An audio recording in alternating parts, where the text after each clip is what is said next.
Welcome back to the physics शाला। My name is Devashish और मैं लेके आया हूँ आज आपके लिए रिलेटिविटी, थ्योरी ऑफ रिलेटिविटी से रिलेटेड कुछ कॉन्सेप्ट जो एटीसी में काफ़ी ज़्यादा यूज़फुल हो सकते हैं। एटीसी में रिलेटेड एक दो क्वेश्चन इनसे पूछे हुए हैं। तो आज के लेक्चर में मैं आपको पूरी रिलेटिविटी, थ्योरी ऑफ रिलेटिविटी को एक्सप्लेन नहीं करने वाला हूँ। मैं इसके मेन पॉइंट जो कुछ एक पॉइंट्स हैं उनके बारे में डिस्कशन करने वाला हूँ, उसके बारे में हम बात करने वाले हैं और उनसे कुछ रिलेटेड फॉर्मूलाज जो हैं जो कि आप एटीसी में यूज़ कर सकते हो, है ना, उसके बारे में बात करने वाले हैं। क्योंकि एटीसी में ज़्यादातर थ्योरी ऑफ रिलेटिविटी के फॉर्मूला बेस्ड क्वेश्चन आते हैं, तो उसी के बारे में मैं थोड़ा सा बात करने वाला हूँ। तो आपको इसको डिटेल में बहुत ज़्यादा पढ़ने की ज़रूरत नहीं है, बस आपको शॉर्ट फॉर्म्स और कुछ चीज़ें, फॉर्मूले वगैरह इसके पता होने चाहिए। तो देखिए शुरू करते हैं। सबसे पहले बात आती है रिलेटिविटी की। तो रिलेटिविटी क्या चीज़ है, यहाँ पर हमें पता है कि कोई भी रिलेटिव टर्म्स जब भी आती है तो इससे हमें एक चीज़ समझ में आती है कि हम किसी एक ऑब्जेक्ट के मोशन को दूसरे ऑब्जेक्ट के रेस्पेक्ट में कंपेयर कर रहे हैं, कि ऑब्जेक्ट के रेस्पेक्ट में बात करने जा रहे हैं। एक ऑब्जेक्ट है, उसकी वेलोसिटी, एक्सेलरेशन के बारे में हम किसी दूसरे ऑब्जेक्ट की वेलोसिटी या एक्सेलरेशन के रेस्पेक्ट में हम बात करते हैं। लेकिन अगर कोई भी ऑब्जेक्ट है जिसकी वेलोसिटी या जिसके एक्सेलरेशन की हम बात कर रहे हैं और जिसके रेस्पेक्ट में हम बात कर रहे हैं, अगर किसी की भी वेलोसिटी लाइट की वेलोसिटी के कंपैरेटिवली हो, मान लो कि एक ऑब्जेक्ट है ए, वो किसी वेलोसिटी से चल रहा है, और एक दूसरा ऑब्जेक्ट है बी, वो किसी वेलोसिटी से चल रहा है। अगर ए और बी की वेलोसिटी लाइट की वेलोसिटी के आसपास हो, मतलब 0.5 सी या 0.4 सी या 0.8 सी, तो यहाँ पर हम डायरेक्टली एक की रिलेटिव वेलोसिटी बी के रेस्पेक्ट में डायरेक्ट सिंपल तरीके से नहीं बता सकते। तो आप इतना ध्यान रखो कि when objects move with a larger velocity similar to the velocity of object, तो हमें स्पेशल थ्योरी ऑफ रिलेटिविटी का यूज़ करना पड़ता है। अब बात करें यहाँ पर, जब हम रिलेटिविटी की बात करेंगे तो जब भी हम रिलेटिविटी की बात करते हैं तो यहाँ पर जो ऑब्जर्वर है ना, तो उसको ऑब्जेक्ट की कई सारी चीज़ें, कई सारी फिजिकल क्वांटिटीज़ में चेंज दिखाई अपीयर होता है। जैसे कोई ये मार्क, अगर ये पेन दिया हुआ है, अगर ये पेन को मैं नॉर्मली लेकर जाऊँगा, नॉर्मल वेलोसिटी से अगर हम लेकर जाएँ तो हमें जितनी वेलोसिटी, जितनी इसकी लेंथ है उतनी दिखाई देगी। लेकिन अगर इसी को हम लाइट की वेलोसिटी के आसपास 0.8 सी या 0.5 सी के आसपास इसको चलाएं तो इसकी जो लेंथ है वो हमें एक्चुअल लेंथ नहीं दिखाई देगी, कुछ और अपीयर हमें होने लग जाएगी। जैसे डॉपलर इफेक्ट में होता है, कोई भी ऑब्जेक्ट और सोर्स अगर चल रहे हों तो उनके बीच में अगर रिलेटिव मोशन हो तो फ्रिक्वेंसी हमें थोड़ी डिफरेंट अपीयर होती है। सेम चीज़ यहाँ पर हो जाती है कि अगर ऑब्जर्वर या ऑब्जेक्ट लाइट की वेलोसिटी के आसपास चल रहा हो तो वहाँ पर जो ऑब्जेक्ट की लेंथ वगैरह है, काइनेटिक एनर्जी, मोमेंटम है, वो थोड़ी हमें अलग लगते हैं। तो उसी को हम डायलेशन बोलते हैं। तो लेंथ में कुछ चेंज आ जाएगा,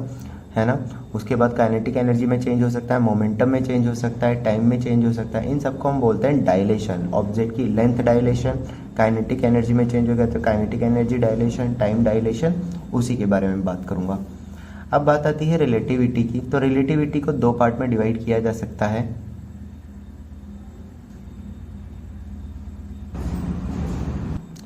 रिलेटिविटी को दो पार्ट में डिवाइड किया जा सकता है। एक होती है स्पेशल रिलेटिविटी, दूसरी होती है जनरल रिलेटिविटी। अब हम जो पढ़ने वाले हैं, हम मतलब जो कॉन्सेप्ट देखेंगे वो स्पेशल रिलेटिविटी के देखेंगे। क्या है यहाँ पर, स्पेशल रिलेटिविटी में जो ऑब्जर्वर है उसको हम मानते हैं कि उसकी वेलोसिटी कांस्टेंट है, मतलब लाइट की वेलोसिटी के आसपास होगी, 0.5 सी, 0.6 सी तो होगी, लेकिन कांस्टेंट होगी।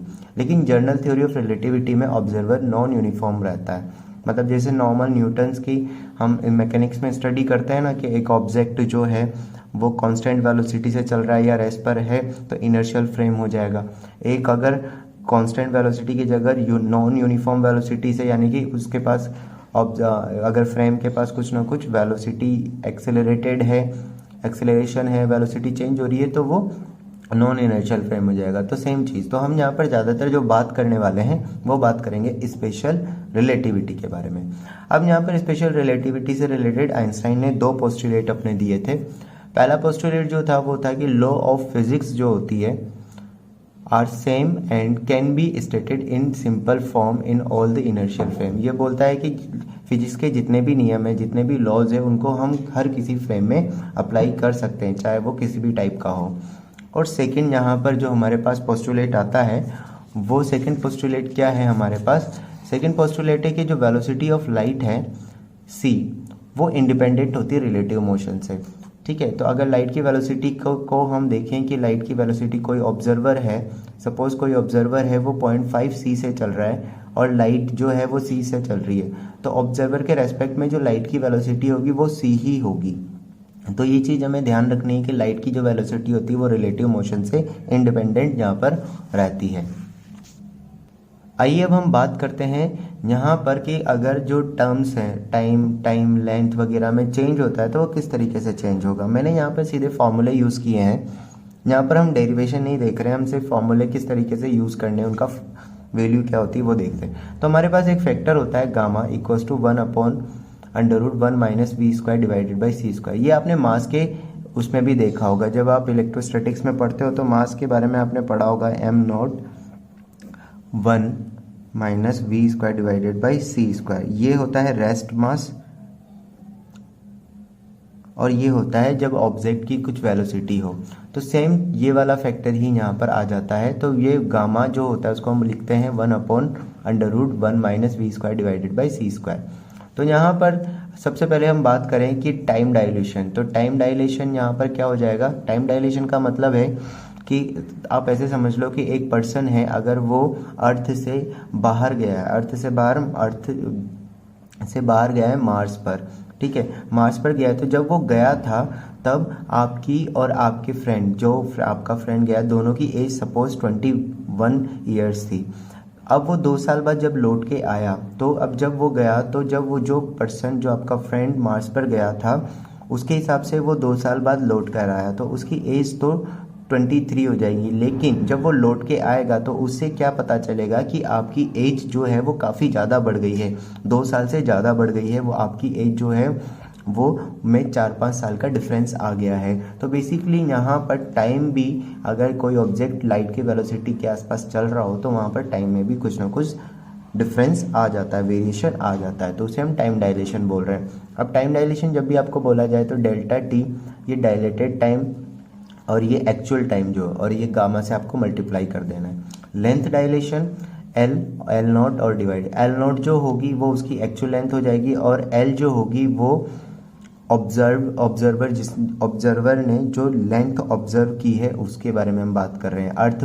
अर्थ बाउंडेड ऑब्जर्वर जो है उसने कितनी लेंथ ऑब्जर्व की है वो हम लिखते हैं। गामा आपको यहाँ पर ये लेकर चलना ही है। वेलोसिटी की बात करें, अब यहाँ पर क्या होगी, अगर मान लो कोई ऑब्जर्वर है, ये वेलोसिटी ऑफ ऑब्जर्वर है और ऑब्जर्वर के रेस्पेक्ट और वेलोसिटी ऑफ ऑब्जेक्ट है। अगर कोई ऑब्जर्वर v वेलोसिटी से चल रहा है और एक ऑब्जेक्ट जो दूसरा u डैश वेलोसिटी से चल रहा है, अब इन दोनों की वैल्यू जो है यहाँ पर क्या दी हुई, अब मैं यह मान के चल रहा हूँ कि जैसे एक ऑब्जर्वर है ये v वेलोसिटी से जा रहा है और एक ऑब्जेक्ट जो है वो v डैश से चल रहा है, तो ऑब्जर्वर के रेस्पेक्ट में इसकी जो वेलोसिटी होगी वो u डैश माइनस वी होगी। अगर नॉर्मल सिचुएशन की बात करते हैं तो ऑब्जर्वर के रेस्पेक्ट में इसकी वेलोसिटी होगी u डैश माइनस वी, ठीक है। लेकिन जब इनकी वेलोसिटी v और u डैश जो है वो लाइट की वेलोसिटी के आसपास हो, ठीक है, तो हम डायरेक्टली ऐड नहीं कर सकते इस तरह से, तो यहाँ पर हमें वेलोसिटी एडिशन वाला यूज़ करना पड़ता है। u जो है वो रिलेटिव वेलोसिटी है, ठीक है, ऑब्जर्वर के रेस्पेक्ट में ऑब्जेक्ट की रिलेटिव वेलोसिटी, तो इसको हम लिखेंगे v plus V U dash divided by 1 plus V dot U dash divided by C square, ठीक है। ये फॉर्मूला आपको याद रखना है। नेक्स्ट इसमें अगर हम बात करें मोमेंटम की, तो मोमेंटम हो जाएगा p, ये ऑब्जर्व मोमेंटम है गामा इंटू एम यू, ये असली मोमेंटम जो होगा, जो ऑब्जर्वर ऑब्जर्व कर रहा होगा उसको क्या लग रहा होगा, गामा टाइम्स लग रहा होगा। टोटल एनर्जी की बात करें तो टोटल एनर्जी भी यहाँ पर हो जाएगी E equals to gamma M C square object की टोटल वेलोसिटी हो जाएगी, ठीक है, और मास अगर उसका है m और c स्क्वायर, तो एम सी स्क्वायर गामा और e उस ऑब्जेक्ट की टोटल वेलोसिटी। अगर ऑब्जेक्ट की काइनेटिक एनर्जी की बात करें तो काइनेटिक एनर्जी जो ये रिलेटिव काइनेटिक एनर्जी मतलब ये ऑब्जर्व की गई है वो हो जाएगी gamma minus 1 M C square. Then उसके बाद अगर हम कुछ और टर्म्स की बात करें जैसे वेवलेंथ की बात करते हैं, अगर लेमडा एस का मतलब है सोर्स से जो वेवलेंथ निकल रही वो ये है, लेकिन ऑब्जर्वर को जो फील होगी वो कौन सी होगी, 1 plus U divided by C, 1 minus U divided by C. इसी तरह फ्रीक्वेंसी अगर सोर्स की ये है और ऑब्जर्वर की फ्रीक्वेंसी की, ऑब्जर्वर को क्या ऑब्जर्वर जो है उसको जो फ्रीक्वेंसी लगेगी वो क्या लगेगी, F S under root 1 minus mu divided by C और 1 plus mu divided by C. तो ये फॉर्मूले आपको ध्यान रखने हैं। ये फॉर्मूले की लिस्ट जो है मैं डिस्क्रिप्शन में एक लिंक दे दूंगा टेलीग्राम चैनल का, वहाँ पर ये फॉर्मूले और ये पूरे जो नोट्स हैं वो वहाँ पर आपको मिल जाएंगे। आप बहुत अच्छे से ये फॉर्मूले पढ़ लेना। इन फॉर्मूले को अप्लाई करने का तरीका मैं क्वेश्चन बता दूंगा अभी, कुछ जो 2 क्वेश्चन मैं यहाँ पर करूँगा जो कि ATC में आए हुए हैं 2018 में, तो वो क्वेश्चन मैं बता दूंगा और अप्लाई करने का तरीका। बस ये दोबारा से देख लो एक बार, ये L जो है वो ऑब्जर्व्ड लेंथ है और ये एक्चुअल लेंथ है। इसी तरीके से ये MU एक्चुअल है और ये P ऑब्जर्व्ड है।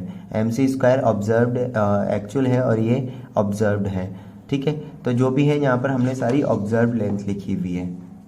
ठीक है, चलिए अब इसके कुछ क्वेश्चंस देखते हैं जो कि ATC में 2018 में आए थे। देखिए क्वेश्चन नंबर फर्स्ट क्वेश्चन की अगर मैं बात करूं तो total energy is 2 times of MC square then velocity of object will be. तो हमें यहाँ पर जो फर्स्ट क्वेश्चन है वो बताना है। तो फर्स्ट क्वेश्चन यहाँ पर अगर मैं देखूँ तो उसके लिए मैं क्या लिख सकता हूँ, तो फर्स्ट क्वेश्चन की अगर हम बात करते हैं तो फर्स्ट क्वेश्चन में हमें टोटल एनर्जी दी हुई है और तो हमें वेलोसिटी, तो हमें फर्स्ट क्वेश्चन में हमें पता है कि E इज इक्वल टू होता है गामा MC स्क्वायर। तो गामा E जो है 2 टाइम्स है MC स्क्वायर का, तो ये हो जाएगा 2MC square equal to gamma MC square. MC तो यहाँ पर ये मैंने लिखा 2 equals to 2MC square gamma, 2 equals to gamma से गामा कैंसिल, ये MC स्क्वायर से MC स्क्वायर कैंसिल आउट हो गया। इसको जब मैं लिखूंगा तो 2 इक्वल्स टू गामा की जगह मैंने लिख दिया 1/1 minus V square C square. थोड़ा सॉल्व करेंगे तो ये टर्म आ जाएगी, फिर 1 minus V square C square equals to 1/4, दोनों साइड स्क्वायर किया, वी स्क्वायर से divided by C square equals to हो गया 1 माइनस 1/4 3/4। थोड़ा और सोल्व करोगे तो ये टर्म निकल कर आ जाएगी। तो v की जो वैल्यू आ गई आपके पास, ये अप्रॉक्स जब आप निकालोगे तो 1.73 डिवाइडेड बाई 2c आएगी, तो ये 0.87 के आसपास ये निकल कर आएगी। ये ATC में आया हुआ क्वेश्चन है, 2018 का है, फर्स्ट शिफ्ट सेकंड या किसी एक शिफ्ट में आया हुआ क्वेश्चन है। ठीक है, देखिए अब इसी तरीके से अगला क्वेश्चन देखते हैं। नेक्स्ट क्वेश्चन जो दिया है उसने बोला है कि length of metre stick observe from earth is 98 centimetre then the velocity of metre stick. इसने बोला है कि एक मीटर स्टिक है इस तरीके से, ये इस तरीके से। मैंने क्वेश्चन पूरा नहीं लिखा है, मैं आपको समझा देता हूँ क्वेश्चन क्या दिया हुआ था। एक 100 सेंटीमीटर की जो लेंथ है या 1 मीटर की जो स्टिक है वो इस तरह से चल रही थी, वेलोसिटी लेंथ के अलोंग थी। ठीक है, एक पर्सन है अर्थ पर, वो इसे ऑब्जर्व करता है अगर, तो उससे जो लेंथ दिखाई देती है वो 98 सेंटीमीटर दिखाई देती है। तो इसकी जो वेलोसिटी होगी वो हमें बतानी, कितनी वेलोसिटी यहाँ पर होगी। ठीक है, चलिए तो इसको करते हैं। चलिए तो क्वेश्चन जो दिया हुआ था उसने ये दिया था कि ये लेंथ है 1 मीटर की जो स्टिक है, ठीक है, और इसकी वेलोसिटी हमें पता करनी है ऑब्जर्वर के रेस्पेक्ट में। तो यहाँ पर मुझे पता है लेंथ डायलेंशन लगा देते हैं L0 और गामा।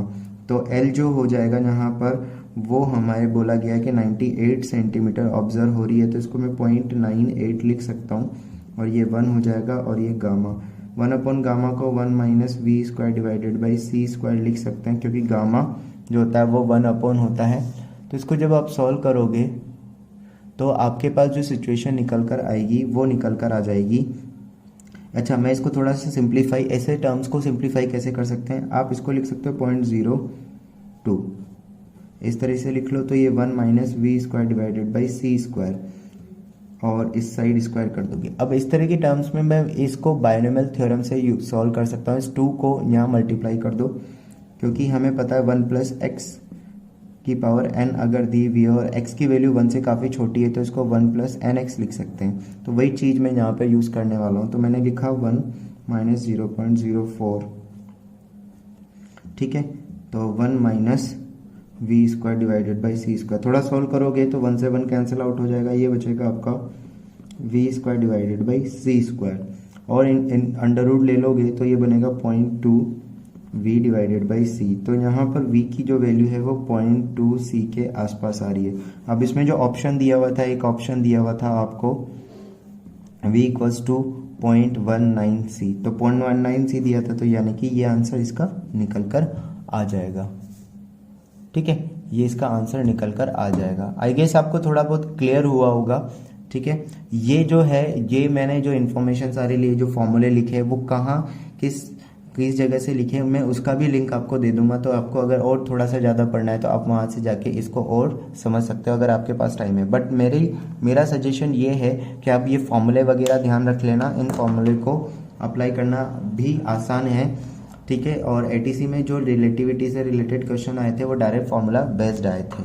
ठीक है, और थोड़ा वीडियो थोड़ा देरी से आया, उसके लिए मैं माफ़ी चाहूँगा, क्योंकि काफ़ी टाइम से कुछ प्रॉब्लम चल रही थी, उसकी वजह से मैं वीडियो नहीं डाल पा रहा था। ठीक है, आई होप आपको वीडियो में जो चीज़ें मैंने बताई वो समझ में आई होंगी और आपके लिए हेल्पफुल होगी। तब तक के लिए थैंक यू वेरी मच। तो बने रहिए फिजिक्स शाला के साथ।